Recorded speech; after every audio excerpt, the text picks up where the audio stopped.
The very fate of WCW is in my hands. When I die, it'll be here or on top of a wild woman. I hope it's here, but I'll go either way. Diamond Dallas Page wants to dismantle Jeff Jarrett. Thank you for joining us once again, and welcome to WGD Weekly with Steven the Scum. Are you with me, brother? I am with you, Steve. Pretty excited for this week's show. We got the voice of WCW Monday Nitro, Scott Hudson, coming on with us here in a few minutes. Pretty good stuff, right, my man? Absolutely. We're very excited to bring to you a list of who's who from the glory days of professional wrestling. Wouldn't you agree? I would agree, Steve. It's really snowballing into something great here. Like I said last time, we've got plenty more irons in the fire. In the next chapter of our interview features today, Scott Hudson. He's worked with WCW, WWF, and TNA. Can't wait to get into it. We got a lot of good questions to ask him today. Scott Hudson, folks, will be joining us momentarily here at WGD Weekly. We're extremely excited to hear his take on a lot of subjects, including Scum, and this is something I'm particularly interested in hearing about. That's his take on the last Nitro. And being in the booth for that, that's a historic moment in wrestling history. Yeah, I remember watching that, sitting at home, tuning into TNT, and then all of a sudden Vince McMahon pops on the screen, and I'm thinking I was on the wrong channel. So I'm flipping around and flip back, and then I realized what was going on, and just a real shocking night in the history of wrestling. And we got a guy coming on. I mean, he was sitting right there. Right after they did their intro, they come to the announce table, and it's him and Tony Schiavone, and wow, how do you come up with something to say to a live audience there? I absolutely agree with you. I think you and myself, along with millions of other viewers, were surprised when all that happened. This is a little bit before everybody was able to have that access to the internet and have, all the spoilers that we see nowadays. And I think we should get down to business, as they say. So without further ado, please help me welcome our guest at this time. This is former WCW, WWE, and TNA announcer, Scott Hudson. Thank you so much for joining us today. It is a pleasure to be with you guys. Thanks for having me. Awesome, and I know your time's valuable, so we're going to get right into it. Given that our forum is based around revisiting the glory days of wrestling to start off, I was hoping that you could first fill us in on when and where you were first introduced to professional wrestling, who were some of the performers that drew you into becoming a fan, and what moment or point in time did you realize, hey, this is an industry that I want to get into and pursue being a part of? Oh, wow, what a great question. So what are we going to do in the second hour? I've been a fan since I was a little kid. Maybe 5 years old, growing up in Georgia. My grandfather, my paternal grandfather, was a big wrestling fan, and as I would visit with them, on the weekends and holidays, whenever, he would always be watching Channel 3 wrestling out of Columbus, Georgia, and he got me into it. I must have been 4 years old, 5 years old when I would watch with my granddad, and that was it. I was hooked. One show, and I was in. This would have been 1969, 1970. And I remember watching guys like Bob Armstrong and Big Bill Dromo and Dick Steinborn and El Mongol and the Assassins, and that was it. I only had to see them once, and I was hooked, and I've been following it ever since. And as far as when I decided to get in business, I mean, what little kid doesn't want to be in? That's why I remember being really little, and I was a puny little kid. And I would think, well, at least maybe I could wrestle the midgets. I was like 9 years old. I could wrestle midgets. They're not much bigger than me. And, I just couldn't wait to do something. And, I ended up becoming a disc jockey and then doing high school and college athletics on the radio. And at some point back in the late 80s, early 90s, I just married up those two professions and got into the business. It was an odd way that I got in, but it was just, my passions of doing, sports announcing and being a mark for wrestling that got me in. That's some very interesting stuff, and it seems like we're going to maybe try to take that same career path with what we're doing here at WGD Weekly. We're going to move right along. And if I'm correct, you broke into the wrestling world with the now defunct Global Wrestling Federation, the GWF, which ran shows roughly 91 through 94. Something like that. Yeah, I was there for 91 and 92, but yeah, I think they lasted a couple of years after that. Well, you know, Scott, you know way better than us that the array of talent that was on that roster, Mick Foley, Raven, Booker T, Buff Bagwell, X-Pac, Sean Waltman, and I think one of our favorite guys, myself and the Scum, Bradshaw.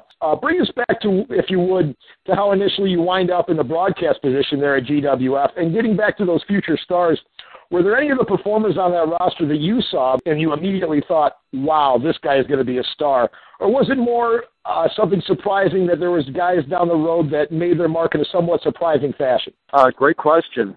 I'll tell you this. When I moved from my home in South Georgia to Atlanta in 1989, I met who's still my best friend. My wife's my best friend. My second best friend is Steve Prazak, who worked for ECW for a while.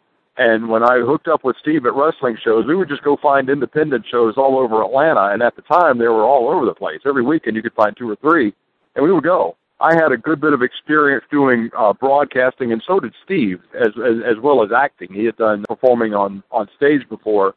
And we would go to the shows, and we went to a show out in Carrollton, Georgia, maybe an hour or so outside of Atlanta. And whoever the ring announcer was at this show, I can't remember who it was, he messed up just about every name that he was to introduce. He would call the guys by the wrong name. You know, he had the wrong title. You know, this is, you know, Joel Deaton, he's the ladies champion. It was somebody else. It was just that bad. So I went over to the promoter, a man named Joe Pedicino, and said, I don't know what you're paying that guy, but I'll do it for nothing. And he said, you're hired. And that was it. And as you guys will see, as you develop your broadcasting career, being willing to work for nothing is the quickest way to get ahead. And that was it. And he brought me in to do ring announcing for the next show. And he said, you've done this before. I said, actually, I never have, but I've been an announcer for 10 years in radio and athletics. And he said, so you've done radio? Yeah. So let's put you on TV. He had a television show in Atlanta on every Saturday night. It was called Superstars of Wrestling. And it was 8 hours every Saturday night. 6 hours every Saturday night. And he would play 1 hour of television from 5 different territories. And then the last hour was not a full hour. It was just what he would do added up to an hour of wraparounds between the territory television shows. So he put me on that. That went okay for a couple of months. And he said, well, I want to make you the play-by-play guy of the Georgia territory that we run. You ever announced wrestling? Never. Great. Put me in front of a mic and off we go. And when that worked really well, he was just at that very instant starting the genesis of what developed into the Global Wrestling Federation. So when that was going national on ESPN and we had the syndicated network as well, he goes, I want you to do this too. Can you do it? And you have to go to Dallas, Texas every weekend and tape an ungodly amount of television. I said, let's go. So that was it. Joe was producing the show in Atlanta, pulled me from obscurity at that fairground show in Carrollton, and with maybe less than 8 months later, I was on ESPN doing Global. As far as the talent, you named all the ones, and when we started the Global Wrestling Federation, one of the things that they asked Steve and I, because Steve was there, he wasn't on camera at the beginning, but Steve Prazak, but we followed the sport. We were all stringers for Dave Meltzer and Wade Keller for the newsletters back in the 80s. So we followed the indie circuit and the Japanese wrestling as much as you could over stateside. And so they would ask us, the promoters, like, who's hot on the indie circuit? We don't keep up with it. Who's good? And to a man, we were all like, all we hear about is the Lightning Kid and Jerry Lynn. And they were working the Minnesota, the Eddie Sharkey territory back then in the late 80s, and we're like, all we hear about, those two guys, the Lightning Kid and Jerry Lynn. If you can find a way to get them, get them. And they did, and they brought them into Global, and Kid and Jerry worked. It might have been the first Global taping that we did in Dallas, and it was obvious that, first off, that they had worked together a lot, and they had, and that they were incredibly good, and they were. And those two guys, it was great to see them, because we kind of saw them from the ground up. Buff had been working for about a year. Raven had been working for a couple of 3-4 years maybe. But Jerry and Sean had only been going for not very long and nowhere near on a national stage or on television. So we got to see them from the ground up, and they were just incredible to watch back then. But that list of talent you went through, it was fun to see them at the beginning of their career, and especially to see how so many of them went on to be really big stars, from those humble beginnings out there at the old Sportatorium in Dallas. But I'll tell you, the one guy that I thought would have been a much bigger star than all of those guys ended up being a fairly big star, but nowhere near as big as I thought he was going to be, and that was Del Wilkes, who was the Patriot for us out there. He had a run in both the WWF at the time and WCW, tagging with Buff, oddly enough. But I thought he would have been a huge star. He's a good guy, and he's a good-looking guy under the hood, had a great body and could really go, and I think, other factors played into it that kept him from getting to be a really big star. But it was a pleasure to watch him work too. Everyone there, it was it's a cliche, but it was a family. We all got along. We all went out to to the Denny's next door to the Roadway Inn out there, just up from the Sportatorium in South Dallas. I'll tell you a quick funny story. We went, and I'm not joking about that. We were always at the Denny's next door to the Roadway Inn after the show, because back then they rolled up the sidewalks in Dallas after midnight. We weren't leaving the Sportatorium until midnight. So that place was 24 hours. It was open. We went in, I think it was 91, for Sean Waltman's 18th birthday party that we had at the Denny's at midnight on Friday night after a TV taping in Dallas. And we're all just, there's no booze, in a Denny's, so we're all sober as a judge and just eating, Grand Slam breakfast or whatever. And over on the other side of the restaurant was Liza Minnelli and her entourage, as it were, she had done some show somewhere. So it was one side of the room were the pro wrestlers having X-Pac's 18th birthday party, and the other side was Liza Minnelli and her entourage celebrating another successful cabaret performance or whatever. Well, that's great stuff, Scott. Real interesting to hear your quick progression there. All that being said, and all that star power that you were talking about, I'd like to get your overall thoughts on the Global Wrestling Federation. Personally, I remember watching it on ESPN and thinking that with the talent there at the time, that the company really had a fighting chance for survival and making it for the long haul. So in the end, why do you feel the company didn't succeed? I'll answer the question first, and then I'll tell you why I believe that. The answer to the question is, which is the answer to everything, is money. They ran out of money.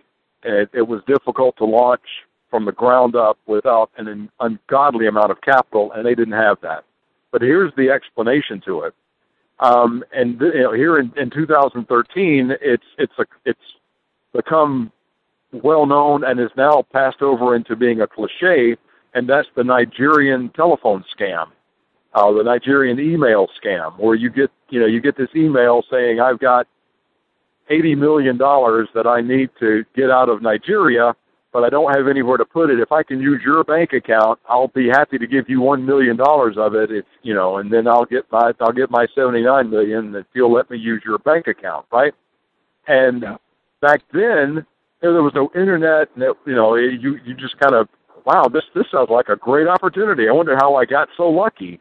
Well, Joe didn't fall for the scam at all, but he fell for something similar. He never had to part with a bank account number or never lost a dime in it, but one of these Nigerian scam artists named Olu Oliami, I remember the name, was basically playing Joe, saying he wanted to come in and put $25 million into a wrestling company and start up to be in competition with then the WCW and WWF.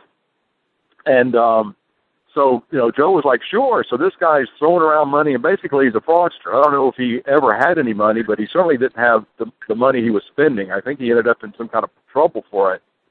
And Joe, for the longest time, 2 or 3, 4 months, believed that he had this guy's money to start the company. And then when he found out he didn't, he had to go out and scrounge around like any other small business owner and find investors. And he could only come up with so much money to start. And it obviously wasn't $25 million. It wasn't $1 million. It was far, I don't know how much, it was far less than that. And, Joe's a great businessman, and he made it go as far as he could in a business model that made some money but eventually the money ran out. It couldn't be self-sustaining. And so that's what happened to Global. Eventually it just went under because of money. And most of the people that you saw on Global from early days were based in Atlanta, or not based in Dallas. You know, and most were in Atlanta. Me, I still live in Atlanta. Joe still lives here. Scotty, Raven, or I can't remember what his name was over there. Scott Anthony, Buff, you know, we're all Atlanta-based guys, and so one of the first things to cut when the money started being a problem was travel. So that's where you go back, and if you watch Global in sequence, you'll see that there's about a 2-week period where basically the entire roster turns over, and that was the loss of the travel talent and a more focus on Dallas or Texas-based travel. That's where you saw Austin come in and Booker come in and Bradshaw come in because they were Texas-based talent. But they were well run. You know, it's kind of hard to screw up when you've got men like Eddie Gilbert and Bill Eadie and Ray Stevens and Joe Pedicino working in the front office. That's a murderer's row when it comes to knowing the business. But, you know, the smartest guys in the world can't, you know, pull money out of thin air, and that's what happened. Wow, that's very interesting. I've never heard that story of that, but I guess we all have an Olu Olenowski that we can relate to, huh? Yeah, don't respond to those emails. They're all scams, believe me. Yeah, no kidding. Apparently I have some relatives in Peru that are looking to set me up, too. Okay. Anyway, getting back on track here. Your time ended, like you said, due to the travel with GWF, and eventually you wind up working for a company that I'm not very familiar with, North Georgia Championship Wrestling. Right. Take us through how that relationship came about, your experiences there, and just for our listeners that, like myself, might not be too familiar with it, what notable performers were cutting their teeth in that organization at that point, and then how do you wind up leaving that promotion and landing in World Championship Wrestling? Great question. You've got to take a step back because North Georgia Championship Wrestling was where I was working when I met, you know, when Joe pulled me, you know, in, you know, when I stiff-armed that, you know, that ring announcer in Carrollton. That was starting to work for North Georgia. So I never was not working for North Georgia. The whole time I was doing Global on ESPN, I'm still working North Georgia. We were doing one taping a month over here in Atlanta for the syndicated television show. In fact, still doing that 6-hour Superstars of Wrestling on Atlanta television. So that's what North Georgia was the local Georgia territory that I started working for in 1990. And that was, and of all things, that talent, there was a lot of talent that was working North Georgia that went over to Global. Scotty, Raven was one, Buff was another. Those two were working North Georgia when Joe took them with him to Dallas to begin working in Global. And as far as other talent, there was a man named Steve Lawler, who I don't know if he's ever. I think at some point, I guess he's had to do the gimmick that he was related to Lawler, but he was a number one heel guy and just one of the truest, most just arrogant heels you've ever seen. He was terrific, and we used Ron Starr, who lives in Atlanta but had a big run in Calgary with Stu Hart and Stampede Wrestling back in the 70s and 80s, and also had a good run in Puerto Rico in the 80s. But he came back home to Atlanta and, you know, was either a baby or a heel in North Georgia back in the early 90s. And you would ask me about getting to WCW. If I can pick back up there. This whole time since I got out of college in 1985, I've had a real job, you know, a shoot job as they call it, and that's been in the criminal justice field. And you know, it's good, honest work, but that's my career, and I love it, and I'm proud of it. But I've always done wrestling as a side. Here's the story. When North Georgia finally went away, it went out of business in 1995, I was done. I wasn't doing anything. And then in 1994 it went under. In 1995, I'm at the annual Christmas banquet for my office. You know how everybody has that thing, you know, the Christmas party. Sure. And we're in this place called the Abbey, which is a restaurant in Atlanta where my office is having their Christmas thing. So I had just won, and this sounds like I'm bragging, and I'm not, I promise, but just won Employee of the Year. So I go up and get my award, shake hands, and, it's all nice. And I sit back down, and this, you're all dressed up, and it's a real swanky place. And the waiter comes over and says, "Are you Mr. Hudson?" I said, "Yeah." And he goes, "I have a phone call for you up at the front."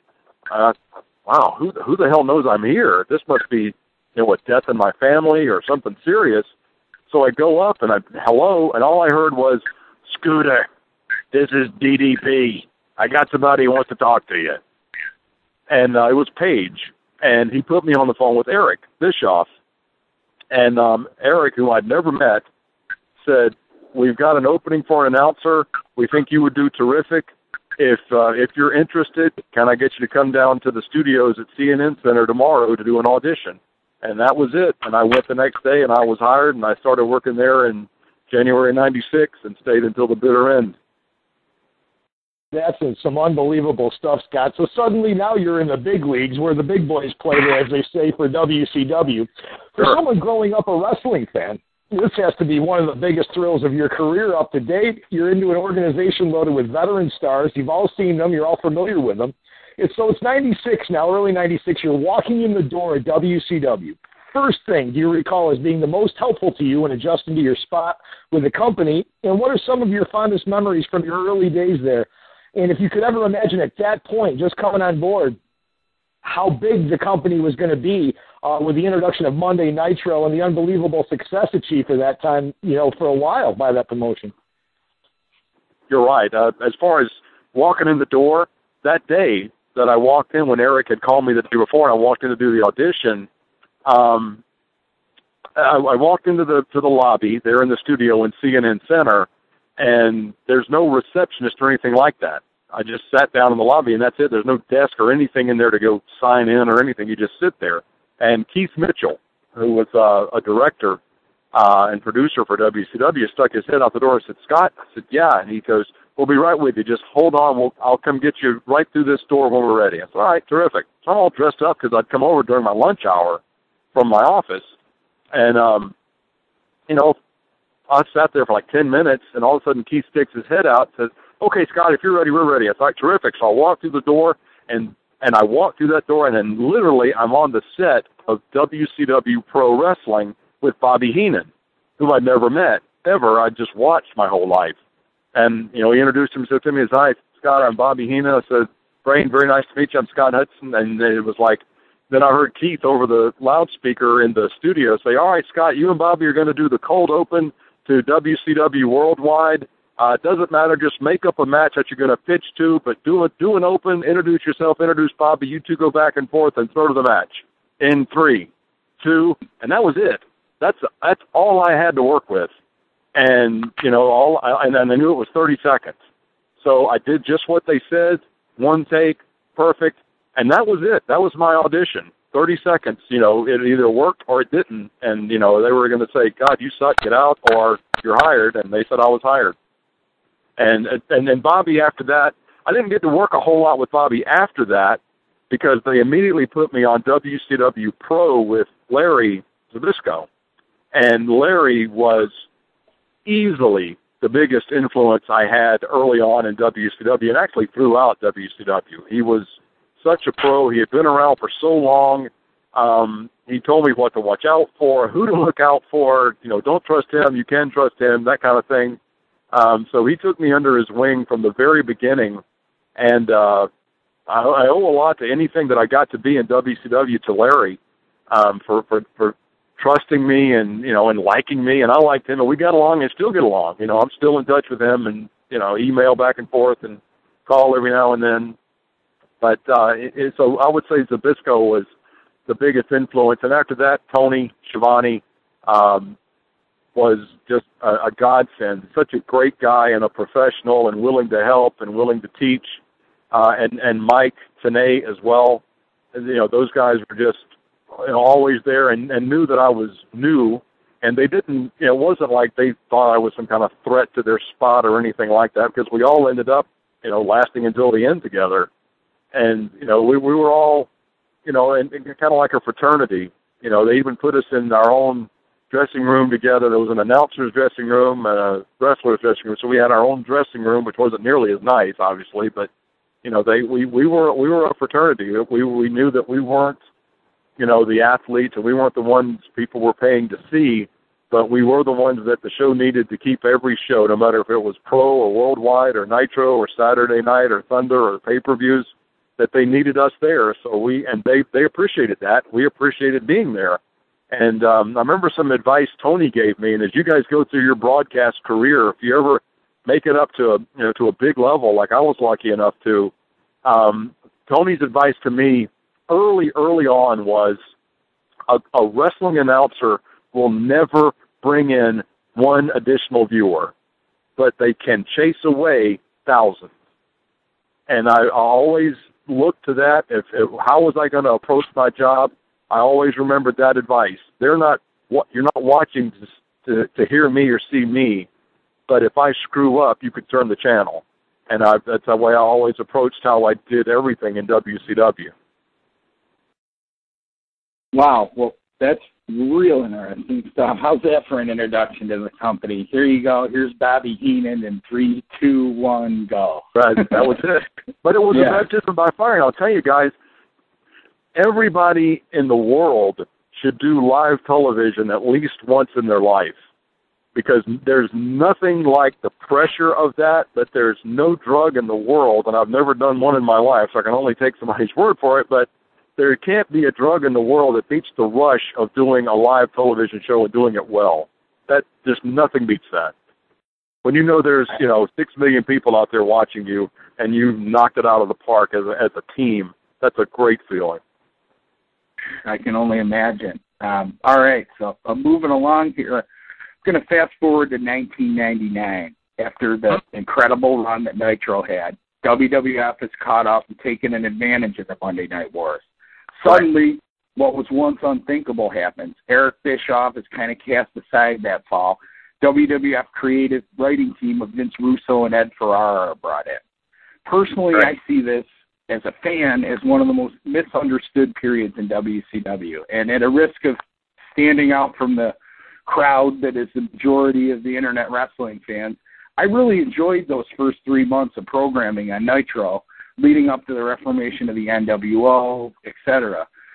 Everyone has heard different stories and opinions of this time period. Seeing that you were actually there, what was the overall vibe of the roster about that at that point? And what was your personal take on the direction the company was heading in late 99, turning into 2000?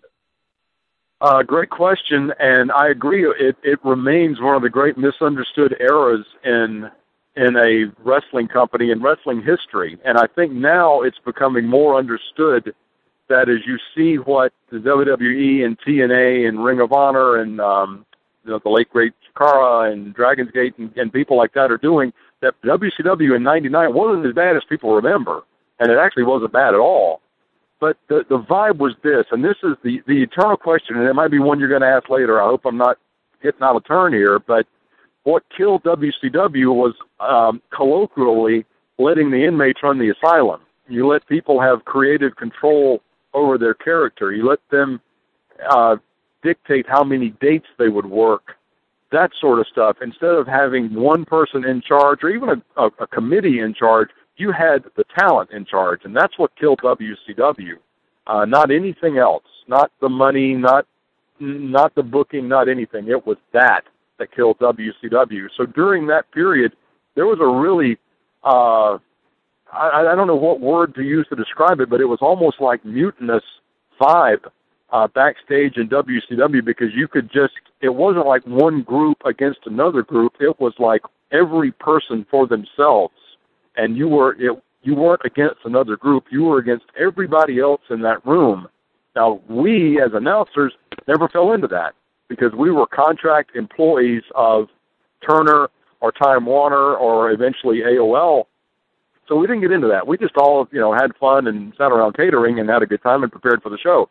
But the rest of the talent were, just out for each other, out for themselves, rather, and the hell with each other. So the vibe was really strange.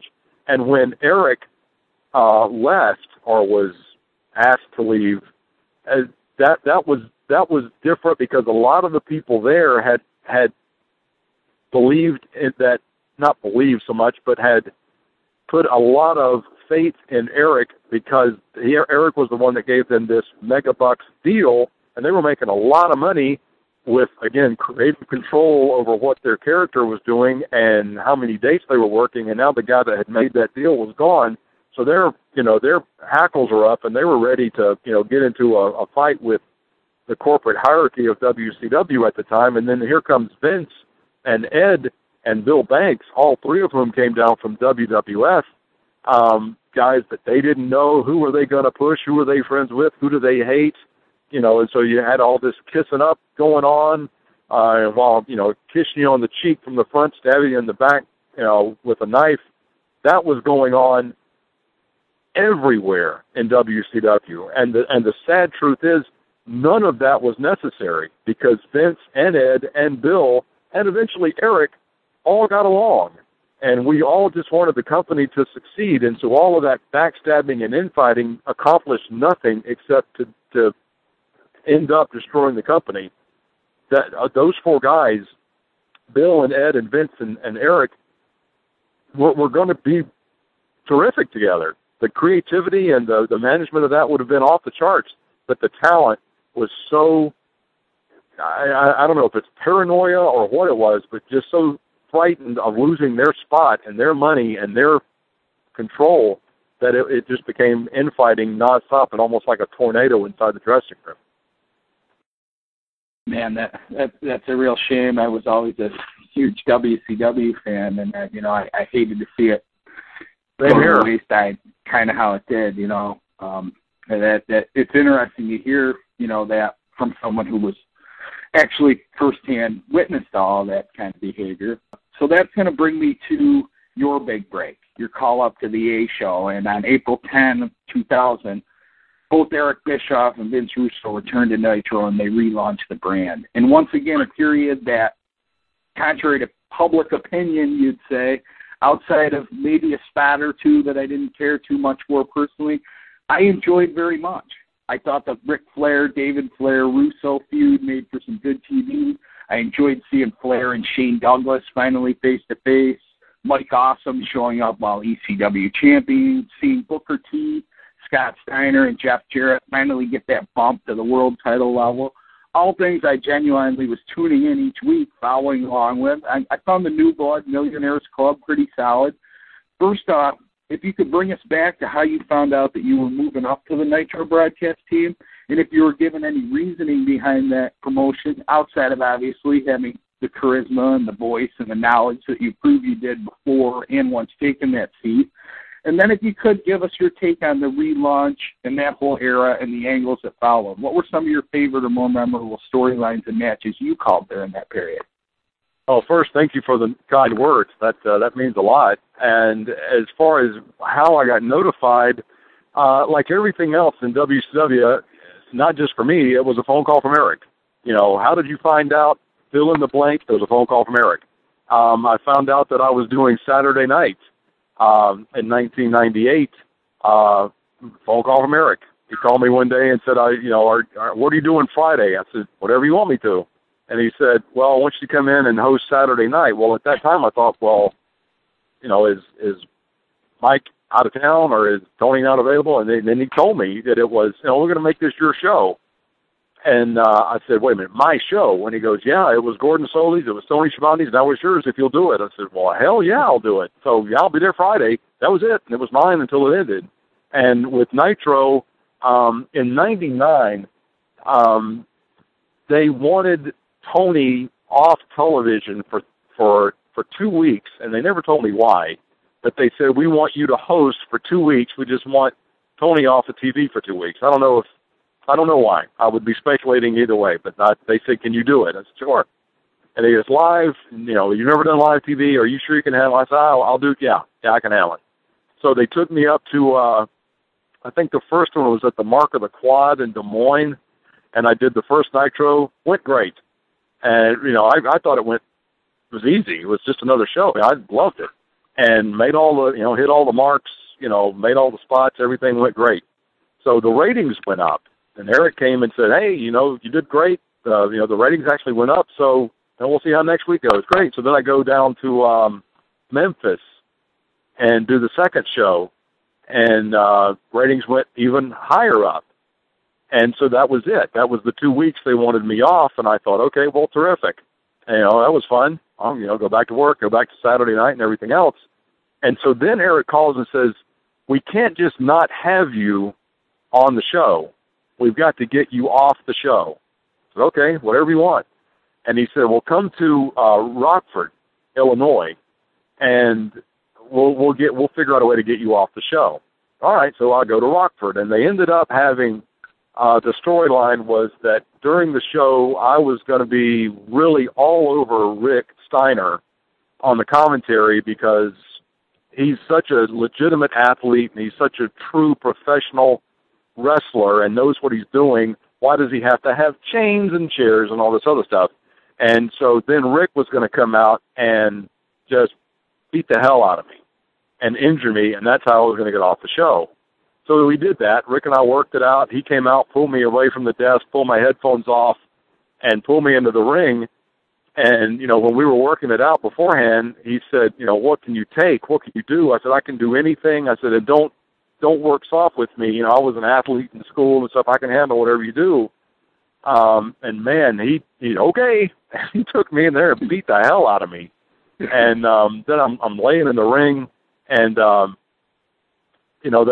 there's no announcing because I'm getting the hell beat out of me by Rick. And so then they go to commercial in silence, and they come back, and, the EMTs that jumped in the ring there in Rockford to check on me were all, floor directors, giving me direction of what to do and stuff in there. So I'm in the ring, and one of the floor directors comes over to me, and he said, all right, Scott, we're about 20 seconds out. And the only thing he said after that was, don't laugh.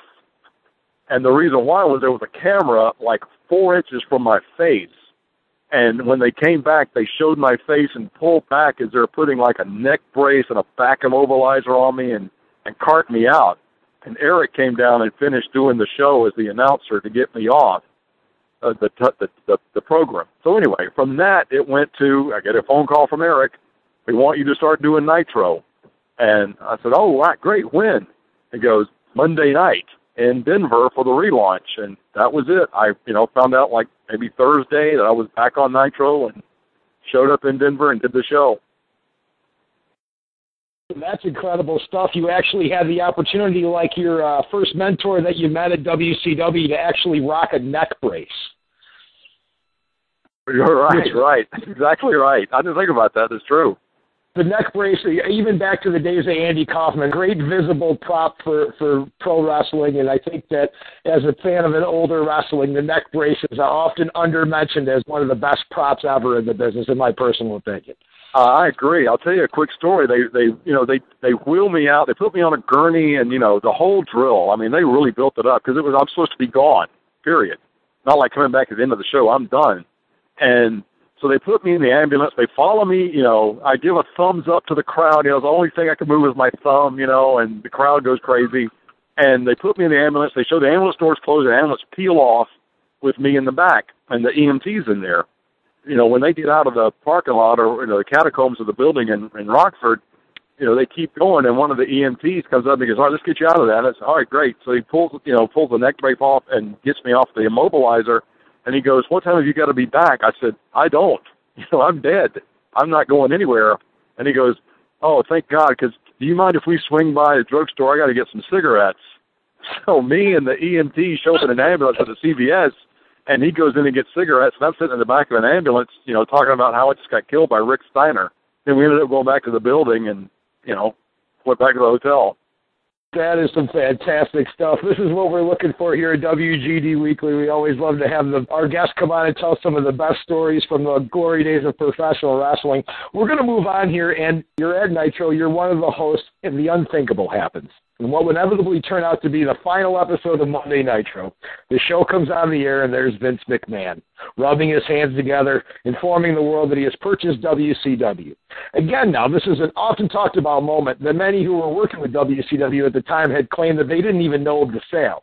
You, if I'm not mistaken, were actually at the announcer's table, and shortly after McMahon finishes his intro, the camera goes to you and Tony Schiavone.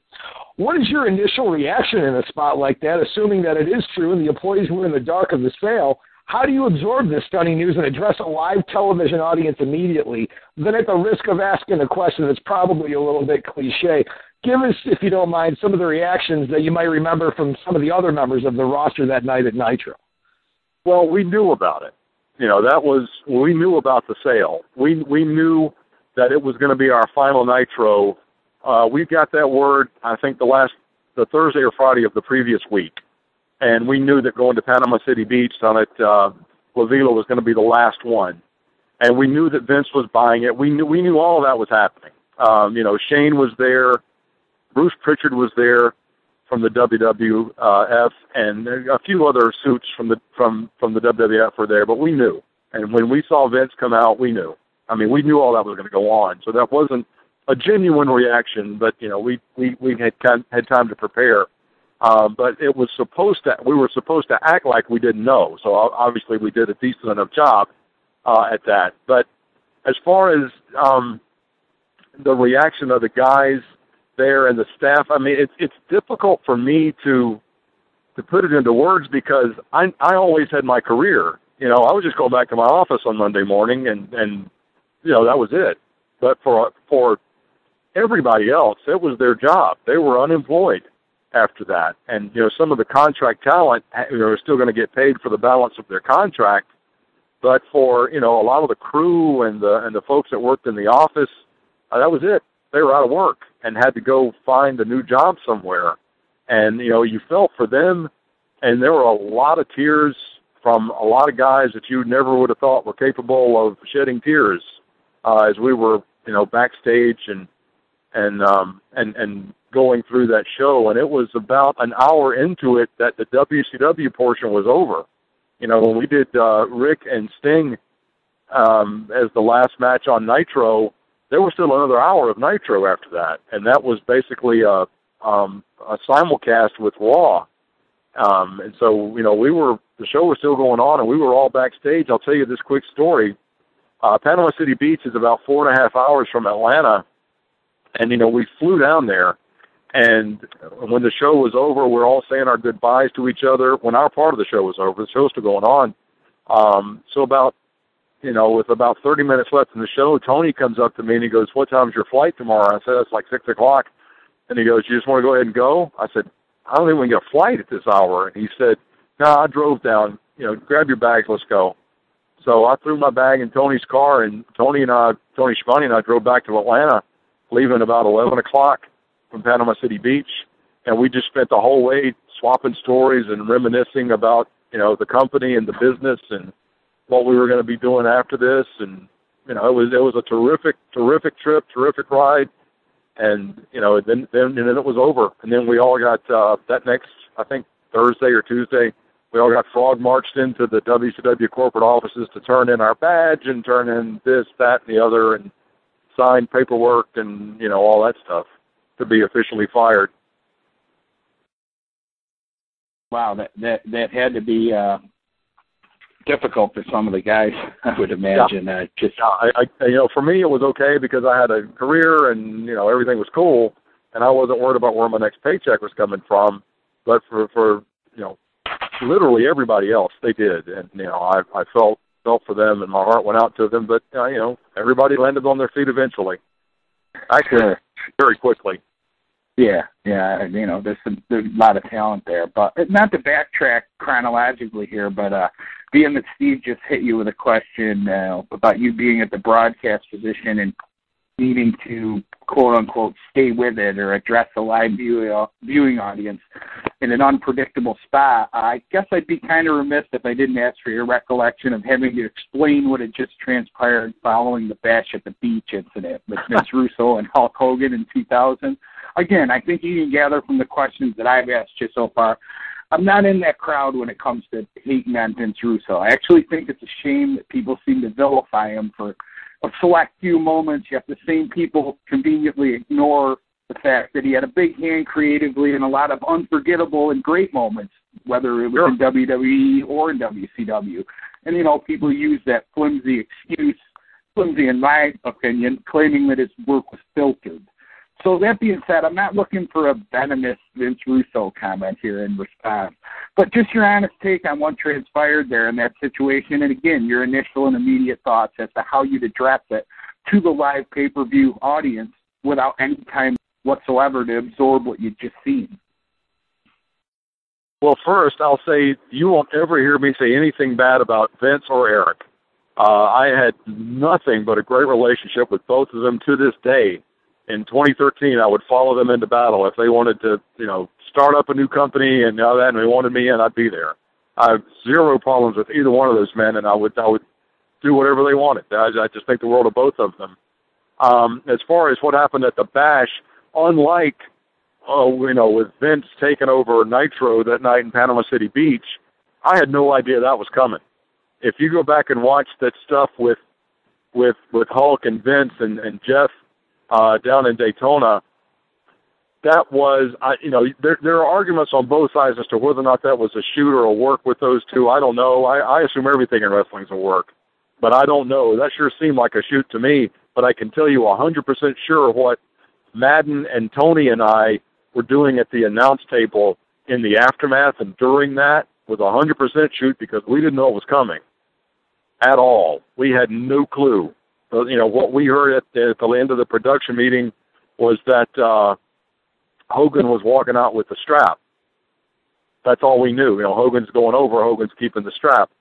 And that, you know, ended up, that's was supposedly what was going to happen. But it did, as you know, it didn't happen. But, you know, so everything that wasn't Hulk Hogan winning the match, you know, after a 15-minute match, including the match with Booker later, all that was a shoot. We had no idea any of that was coming, and it was a shock. That's to this day that will give me chill bumps, because even though it's live TV and it's scripted to a degree, it's still unpredictable. Like when Sid broke his leg at the pay-per-view that January, that, you know, all that kind of stuff. You never know what's going to happen, but at least you kind of know, you got an idea of where you're going to be and what's supposed to be going on in general.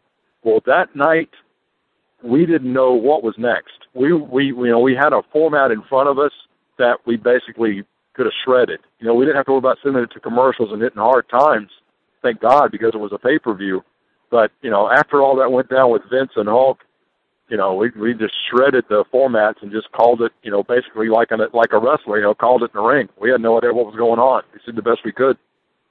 Right. I remember watching and not really knowing what was going on either, sitting on my couch. So you guys did an admirable job of making it, jumping on it, and, you know, keeping everybody with the show. I'll say that. No, that's what we were supposed to do, but we were just as shocked as everybody else. Sure. Well, now getting back to where we were at before with the last Nitro. So the sale of WCW is in the books. Slowly but surely, the talent begins invading the WWF on Raw and SmackDown.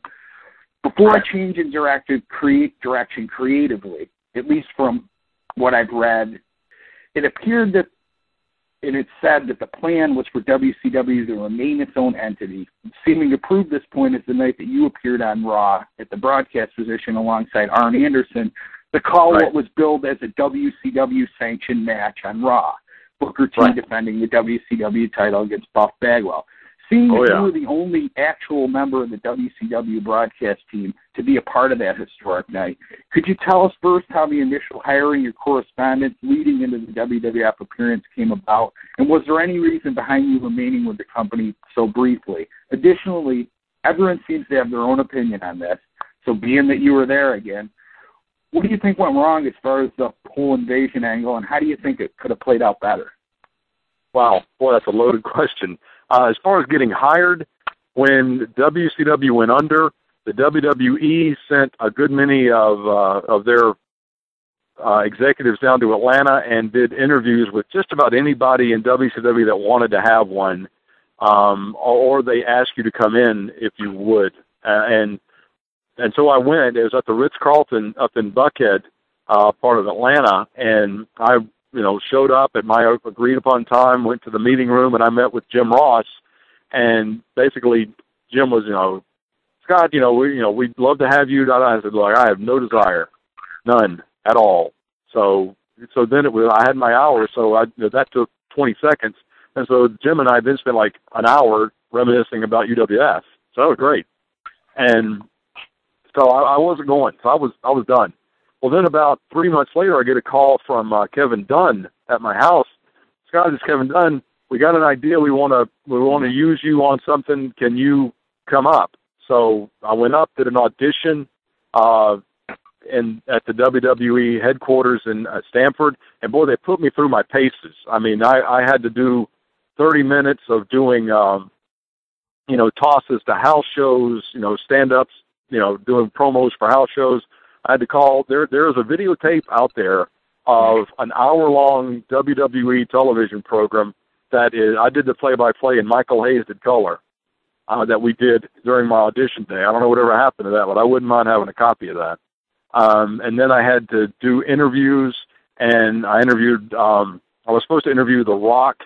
Well, he wasn't around, so I interviewed some other guys, but they said, how would you interview The Rock? I said, I do it. I put him over. That's what I'm supposed to do. And so they said, well, let's bring in The Rock. And then comes Coachman, Jonathan Coachman, and he impersonated The Rock. There's a videotape of Coachman acting as The Rock, and me interviewing him as the straight-laced commentator, him trying to crack me up and me not cracking up. So that's out there somewhere. So anyway, after it was over, Kevin comes up and says, well, Scott, you did terrific. You passed. You're in. We want you to be a part of this. Let's talk contract and stuff. Like, oh, okay, I'll listen. And they wanted me to quit my job, which I wasn't going to do, move my family up to Connecticut, which I was not going to do, and take about a $100,000 pay cut, which I was desperately not going to do. And so I said, hey, thanks a lot. Good luck. I hope it works out. And that was it. We parted on good terms, and it was over. And then they called me and said, well, we've got this idea. We want you in for 2 weeks to help this invasion angle. So Kevin laid it out for me over the phone, and we want to do this and this and this, and it's going to start up in Tacoma, Washington. I said, okay, well, I can do that if it's short term.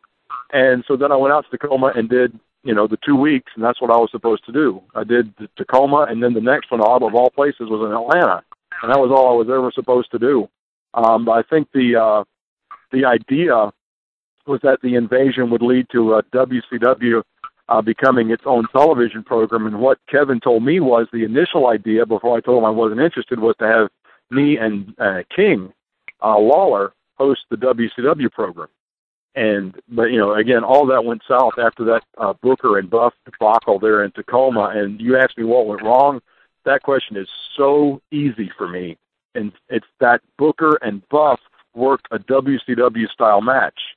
And had that match been on Nitro or been on Saturday Night or Thunder, it would have just been a match, and it would have been fine. But the WWE worked a different style, and their production, not facilities, but their production expectations were for a different style of match, and it just did not gel at all. And Arn and I did the best we could. Of all the negative reviews you hear of that match, thankfully you don't hear too many bad reviews of the announcing. I think we did okay together, but the match was terrible. And Booker and Buff will tell you the same thing: is that they came in and worked a Saturday night match or a Nitro match instead of a Raw match. Very interesting as you bring it up. Business plan style. There were different ways to perform a match. Vince McMahon certainly had his vision of what he expected in the ring. Certainly quite different from what you were experiencing along with the other staff and the talent down in WCW. So you had to adjust on the fly, so to speak, with what may have been considered a really good match on Nitro, and bring it over to the WWE, and it didn't fly so well. Exactly. I don't know if it would have been considered a good match on Nitro. It would have been considered a match. Not bad, but just a match. It certainly wouldn't have been the main event, and it damn sure would have been something to launch, the invasion of the WWE by WCW, by any stretch. Of course, from what you're telling me here, it certainly seems like, a little bit of, certainly the fall would maybe lie in the ring, but down the road, would you agree that, whoever put the two in the ring certainly would have some say in that matter? Oh, yeah, absolutely. I mean, there was an agent, and I don't know who it was, and I'm not throwing him under the bus either, but, somebody should have said, hey, don't forget, guys, as you're working this match, ramp it up to, about a 12 on a scale of 1 to 10 instead of the 6 you're used to working. So nobody told them that. That seems to be a major miscommunication that certainly may have led to the downfall of what could have been a fantastic invasion. I wanted to move right along with you, Scott, and we're going to move past the WWE at this point. There's a period of time where Scott Hudson wasn't involved in the sports entertainment era at all, and quite frankly, outside of the WWF, there really wasn't more out there to choose from. Correct. When you get to 2003, you resurface working for TNA, Total Nonstop Action, which is Impact Wrestling. Do you approach them about coming in and working for the company, or how do the wheels in this relationship first get rolling? Well, if I could, guys, one thing that you said in the question that led up to the WWE thing, and that was, what did I think went wrong in the invasion angle? If I could answer that, because I got the answer. I know that answer. That's not even an opinion. The answer is, we were WCW guys. Vince was never going to push us. Not me, but the talent, the wrestlers. Vince had this idea that he wanted to have WCW invade the WWE, and it was only to bury WCW. Well, he never had it in his head that before you can bury something, you've got to build it up. He just wanted to bring in WCW, have them have their own WCW program, their own merchandise. We had our own logo, had our own shirt. But then he just wanted to kill it. He could not wait to kill it. And he couldn't even wait to build it up to kill it. He just wanted to kill it, and that's what he did. That's what happened there. As far as TNA, when that started off, it started off as a germ of an idea with Jeff Jarrett and Vince Russo. And when they were starting that, they approached me and said, would you be interested in doing the play-by-play and, hosting the show? I said, nope, I'm done. I'm out. I can't commit to it at all. I'm just too old. I've got to concentrate on my career and my family. Thanks. I'll be at the shows. I'll go as much as I'll buy them. I'll buy the pay-per-views, but that was it. And so then later on, they said, they had Goldilocks, a wonderful talent backstage, and was being wasted doing interviews. She was such a talented girl, so they put her as a character and called me and said, we got to move Goldilocks, into a character. She's too good to just hold a mic. Can you come hold a mic? I said, that I can do, because, Nashville's only, 3 hours, give or take, from here. And so every Wednesday night I would go up to Nashville and do the pay-per-view. So that was easy. And then when they moved to Orlando, that, was out. I couldn't go down there and take time away from my job again. I was just, in all honesty, just way too old to be doing that. I just turned 40, and, I didn't want any part of flying around the country anymore. But that's still my home. What would be my wrestling home? It's still TNA. If they called and said, "Can you do this?" Yeah, I'd do it in a heartbeat. Do you think that they have the longevity and the business plan to survive? Wow, that's a great question. At this point, I would have to say they want to, because they're making the cuts and making the business decisions that they have to make to get to that eventuality. But in a business climate like this, where scripted sports entertainment is suffering even at the highest levels, and with their payroll and their business model and their pay scale, I think it's going to be tough. It's going to be very tough. If they continue, in my opinion, it's going to be on as a much scaled down version of what they have now. Not to say they can't make it, but if they get into another year from now, say 12 months from right now, if they're still around, it will be a much different looking company than what you see now. That's a very interesting answer, because that seems to be a real hot topic. If you follow the internet, if you're on Facebook or looking through all the wrestling websites, it always seems that there's little shots to Impact Wrestling and how they may not survive. So it's very interesting to hear your insight coming from someone that actually worked with TNA along with everybody else, WCW and WWE. So you ran the gamut of businesses, and I certainly think that you would have the right mindset to know exactly what's coming next. So we really appreciate your time here, Scott Hudson with WGD Weekly with Steven Scum. We got one more question for you regarding your time on the microphone. The professional wrestling industry, in all your years in the broadcast booth, who was your favorite or favorite to sit alongside and call the action with? And was there any other broadcasters that you didn't have a chance to work with that you certainly relished the opportunity to do so? Well, for the longest time, I worked the North Georgia group with my best friend, Steve Prazak. And I've got to say that working with Steve was my favorite time being behind the mic because we're such good friends. This sounds really strange to say, but it's like an old married couple, where you can finish each other's sentences and you know what joke he's going to tell, so you can get ready for your comeback to his joke before he makes it, that kind of stuff. And you can't teach that. You can't read books to prepare for that. That just comes with time and a real friendship. So I would say working with Steve was my favorite time behind the mic. But in all honesty, and I'm not hedging my bets here, I've never had a bad time behind the mic. I've never not enjoyed anything I ever did in wrestling. I've never understood people who were bitter or who were, angry or vindictive about being in this business because, I was extraordinarily lucky. I got to work with my heroes, the guys that I watched growing up, the guys I watched through junior high school and college and graduate school, the guys that I watched. I'm sitting across the bar from having a drink talking about what we're going to do tomorrow night on the show. That's so lucky. I was so fortunate because in my heart, I'm still a mark. I'm still, crying when Roberto Soto lost the Georgia championship to the Assassin, in 1972. And I'm still just devastated by that. That's still me in my core. And to get to work with those people and experience that business, that's luck that that a lot of people wish they had at the lottery. But I won the lottery. I got to work with my heroes in the sport that I love. This is some phenomenal stuff. Ladies and gentlemen, Scott Hudson's taken the opportunity to spend a good hour with us here and let us know about his career and his past in the world of professional wrestling, all the way through North Georgia Championship Wrestling, GWF, WCW, WWE, and TNA. He literally has run the gamut of all the great organizations out there, and we do appreciate your time, Scott. Stay on the line with us real quick, but I did want to say thank you so much for joining us today on behalf of myself and the Scum. Scum, is there anything else? I'd just like to thank Scott a lot for taking this time with us. It's fantastic stories about everything. I mean, obviously, I can respect the fact that he is a fan that got to kind of live out a dream, which I think any fan can relate to. And I just think it was great stuff, and I really appreciate him taking time out of his schedule to join us.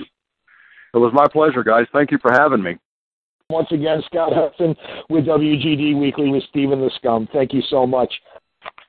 That had to have been in our short career here at WGD Weekly with Steven the Scum. That was by far the most insightful interview regarding the craziest, probably the most craziest time ever in wrestling, was certainly that late 90s, that transition from 2 competitive shows to the buyout to the 1 show to the invasion, all leading up to what we watch now in the product. Scum, unbelievable interview with Scott Hudson.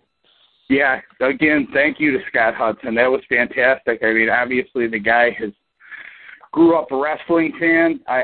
You know the story, Steve. It's very similar with both of us starting watching at their grandparents' house, the Georgia Championship Wrestling. I kind of got a kick out of that he was kind of had the same beginning that we did. Just some of the great stuff that he brought up to touch on here and recap that fantastic interview with Scott. What about Sean Waltman's 18th birthday at Demise? I mean, imagine that crew that's in there. You got a young Bradshaw, Foley, Raven, just a group of animals. You got Liza Minnelli and her group sitting across the restaurant. You can only imagine what they were thinking. I mean, and then the GWF stuff. I mean, what a lineup that they had there. I was not aware, booking or whatever you would like to call, whatever they called it, that I know wasn't really creative, but Bill Eadie, Ray the Crippler Stevens, Hot Stuff Eddie Gilbert. Man, what a lineup. I think he said, what a team. Yeah, absolutely. And we would be very much remiss if we didn't talk about one of the guys that he had mentioned right there, who is, I know, a personal favorite of yours and mine, and maybe of any wrestler, one of the most underrated talents in the ring and backstage is Bill Eadie, this mass superstar. Of course, he was Demolition Axe. He was also, if you were a fan of the older stuff, he also, he was the Super Machine, I believe, in the angle with the mask guys with Andre and eventually the Hulk Machine, and Blackjack Mulligan was involved in that angle too. So Bill Eadie may be known more for being under the mask, but certainly one of those guys that in the annals of professional wrestling history has made his mark countless times, and certainly a well-deserving Hall of Famer in anybody's book. Yeah, I'll be honest with you. I'd love to see what would have transpired if you had Eadie and Stevens running wild in that Demise. Yeah, back in their primes. I know those two guys are known for being absolute animals. Bill Eadie, I've seen many interviews with him. Seems like a very mellow guy, and I know I could say for you, we'd love to have him on the show sometimes. I've seen some stuff on YouTube, of course. Any good wrestling fan's going to troll through YouTube when he has some time to look up some old interviews and whatnot. And he does an hour-long interview with, again, now a local affiliate down here in Atlanta. And he sat down and did a TV interview that was roughly an hour long. And if I can find it, I'll go ahead and send that on to you. Very, very, mild style, not so aggressive, but certainly a lot of stories and stuff from maybe the same avenue that Scott Hudson was talking about as far as coming in, humble beginnings, and moving up into being relatively well known. Yeah, definitely. I mean, I'd like to continue recapping with our interview with Scott Hudson, but before we go, I know you could appreciate this, Steve. I wonder if they were in that capacity, if you would possibly see Ray Stevens. He orders his Grand Slam, the eggs are a little runny. Do you think we might possibly have a pile driver out in the parking lot on the concrete like he gave Jimmy Snuka that time? Go in the back and drag some short order cook out and leave him laying in a pool of his own blood out in the Denny's parking lot? If he could get him out to the parking lot, I have a feeling I envision him dragging him to one of those booths that you see at Denny's right there in the middle of the restaurant, dropping him right on his skull, right on top of one of those tables. Yeah, so maybe with the group of active talent at that time, maybe Bradshaw hits him with that clothesline, or Raven scores an even flow out in the parking lot when his moons over my hammy come out a little runny. Certainly a whole different version of a Grand Slam breakfast when you're dealing with a group of animals like that at Denny's. Certainly something I would have liked to have been a part of. So that's right. What about Raven's eggs? Yeah. What about Raven? What about my eggs? Something that really stuck out to me, Scum, in the interview with Scott Hudson is that he talked about walking into, and we've both actually walked past that doorway within the last couple of months. I know that you and I had a chance to attend the Final Four down here with Syracuse, and we walked right by that doorway. And just like he said, there's no receptionist, there's no nothing. You walk into CNN Center, and to your right, the first thing you see is a set of glass doors that was at one point WCW World Championship Wrestling Studios and their main headquarters. So how about that? Walking right in, the first thing you see is Bobby the Brain Heenan, who is an absolute legend, Hall of Famer. You sit down next to him, and within seconds, you're on the air. Yeah, I bullet pointed a few points here, Steve, that I wanted to talk about when we were recapping, kind of doing it on the fly, and that was certainly one of them. You walk in that doorway. All right, here you go. We're going to give you a run through. Here's Bobby Heenan, who obviously, as a fan, you've seen his great run in WWF, AWA, one of the most legendary figures, manager, in-ring performer of anyone. Doesn't matter who you're talking about. Bobby Heenan, legend. And, one of my favorites of all time, his off-the-cuff humor is legendary. That I was a big fan when they gave him his brief talk show run with the Bobby Heenan show at the end of Primetime Wrestling. Now, you walk in, here's Bobby Heenan, all right, you're calling a match in 3, 2, 1, bang, and it's do or die. You're a fan your whole life, and you got a chance with World Championship Wrestling. I think it speaks for the talent of Scott Hudson that he walked in there and got hired. I mean, and then not only that, who do they pair him with? All right, you're going to be alongside Larry Zbyszko this week on WCW Pro. I mean, what a great introduction to the big league, so to speak. Bobby Heenan and Larry Zbyszko. Absolutely. And, it speaks a lot about the characters of the guys that we see and we've watched all throughout growing up in classic wrestling. Two guys, like you said, Bobby Heenan and Larry Zbyszko, both guys that certainly were, again, the business term, that were very much over as heels. They were two of the biggest bad guys that I think we can remember growing up as kids throughout a couple of different federations. Of course, Bobby Heenan with the Heenan family all the way through WWF. But, if you got to watch AWA television, Larry Zbyszko was certainly a guy that you knew as a big heel. And, of course, maybe the biggest spot of his career was the legendary turn in the match in Shea Stadium, that steel cage match with Bruno Sammartino. So certainly quite a few guys with a deep history and tradition of wrestling, and being able to walk in and go under their tutelage was something I'm sure Scott Hudson was able to, pick from the branch, so to speak, and learn from two of the best guys in the industry. Sure. Another great memorable moment from the quote-unquote glory days, if I'm not mistaken, was predating the $1 Million Man. I'm pretty sure that Larry Zbyszko at one point purchased the Georgia National Championship. I think that was from Killer Brooks, if I remember correctly, but actually paid something along the lines of $20,000 for the title. You're talking big numbers back in the early 80s. He's also one of the only people I've ever known to, and I can't for the life of me find this footage, and I don't know which federation it is, and I don't think I've talked to you about this in a while, so maybe you'll know a little bit of old school trivia. At one point in time, Larry Zbyszko was in a federation, because I don't know which one it was. I think it was the AWA, if my memory serves me correctly. He literally, with his bare hands, destroyed a championship belt. And I think it was the AWA World Championship, and I could be completely wrong, but that was something that I remember just had this snapshot in my head of him just being so irate, cutting a promo on wrestling television, and just literally with his bare hands ripping the faceplates off of a belt. Any recollection of that, Scum? Steve, that's a long time ago, but I'll be honest with you. I have no problem admitting I'm wrong. If for some reason someone wants to correct me on this, I'm pretty sure that the Zbyszko angle you're speaking of was directly tied into that purchase. Pretty sure it was Georgia Championship Wrestling, whether it was Zbyszko. I know that people involved in the purchase was Zbyszko and Killer Brooks. I don't necessarily, you're dating me here, age-wise, on this one, because I was really young, and any recollection I have of this was not being watched. It was through like Pro Wrestling Illustrated, The Wrestler, the old magazines, whatever was going on. So I don't think I've ever physically put my eyes on this footage, but I'm pretty sure that the Zbyszko destroying of the title was that Georgia National title, and I'm pretty sure it was at the same time, and it might even have been when he purchased that title. Could be wrong. Again, if I am, I apologize to our listeners, but I know that I've heard that. I remember reading of it in the old magazines, and I think it was somewhere or something to do with that actual angle. I'm pretty sure. We're talking 30 years ago, and be able to have just memory of that without looking it up, without finding any footage to go back and recollect, that's something to be said right there as far as where you and I stand as from being old school wrestling fans. And, we discussed on our prior show when, in fact, the wrestling glory days, when were they?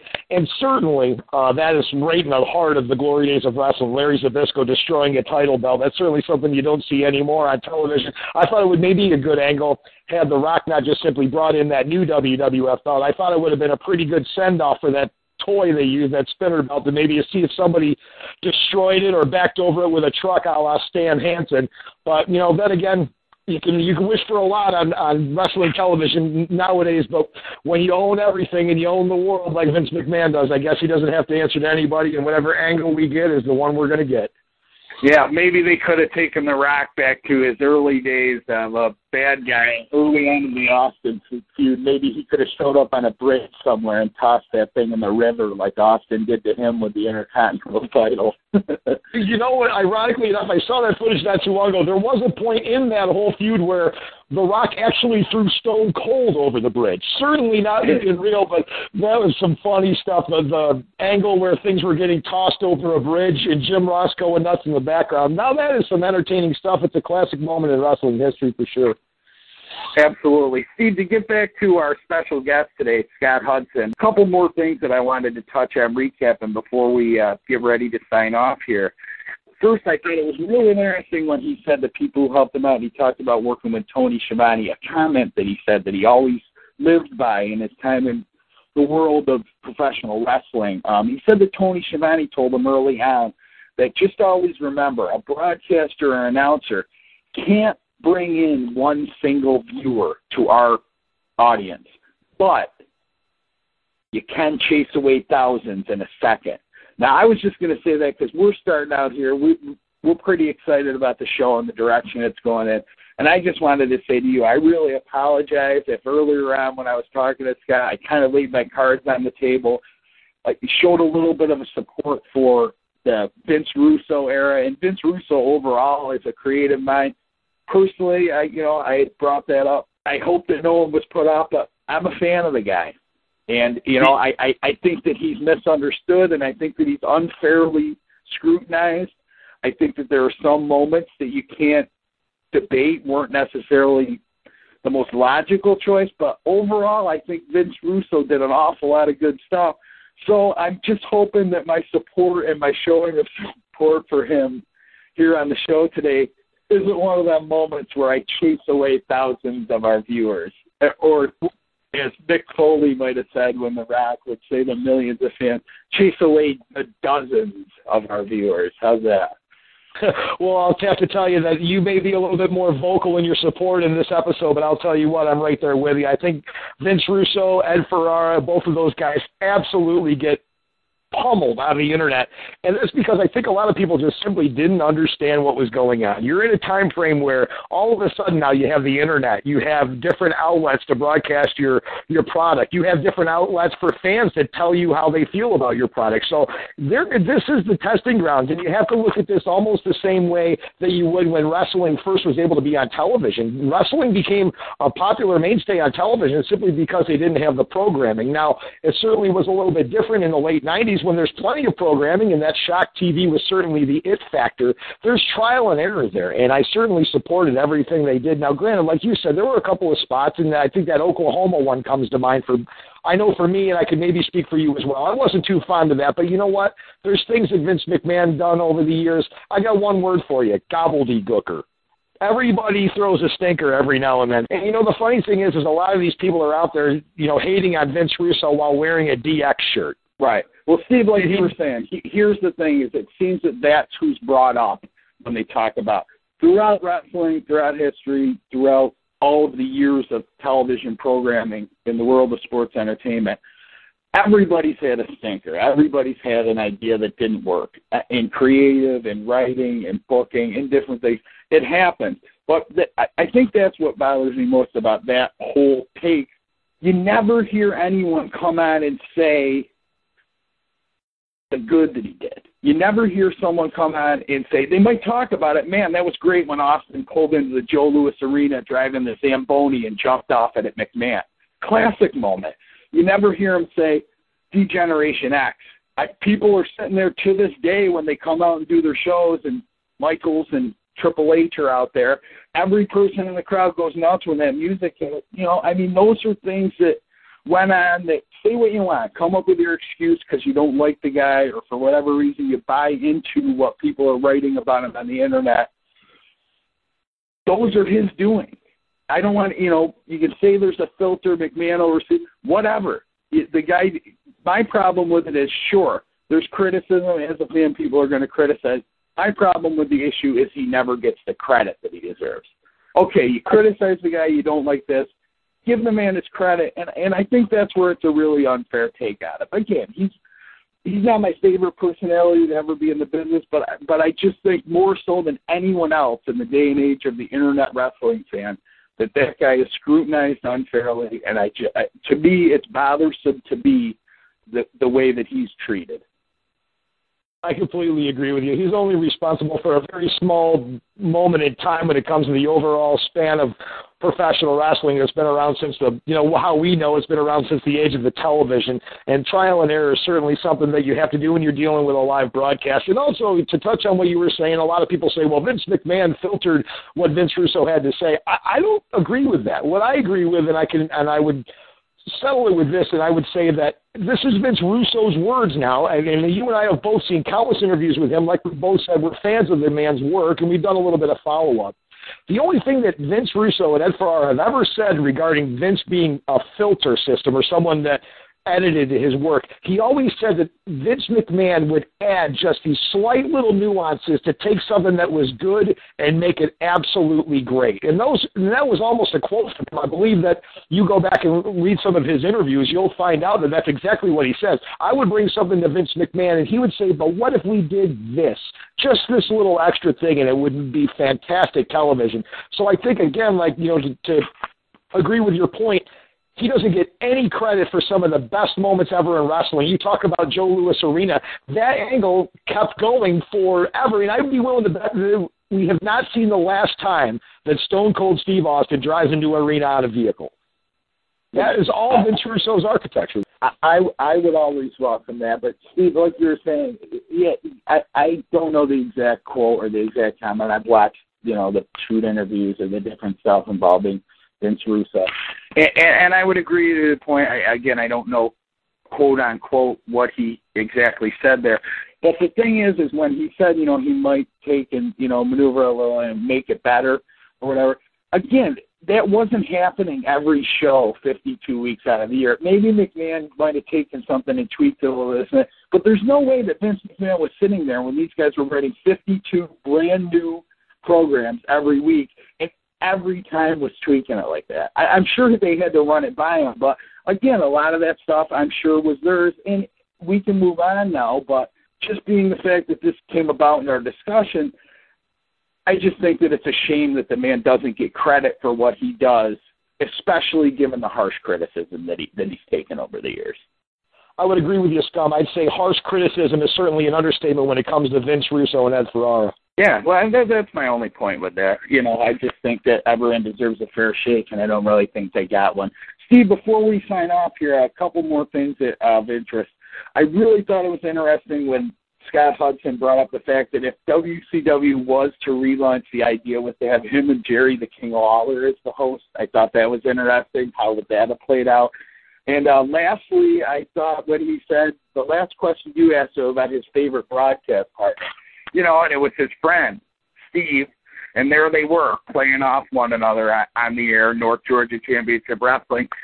Kind of reminded me of another tag team that just started out there. So who knows, my man? I mean, maybe you see us belly up one day at the broadcast table, right? Absolutely, and thinking along the same lines, I think the key word there is what he said, if you want to get a job in the industry and get one quick, do it for free. Thank you once again for joining us here at WGD Weekly with Steve and the Scum. We're going to sign off for now, but don't forget, if you ever need some words of wisdom, if all else fails, scream ah.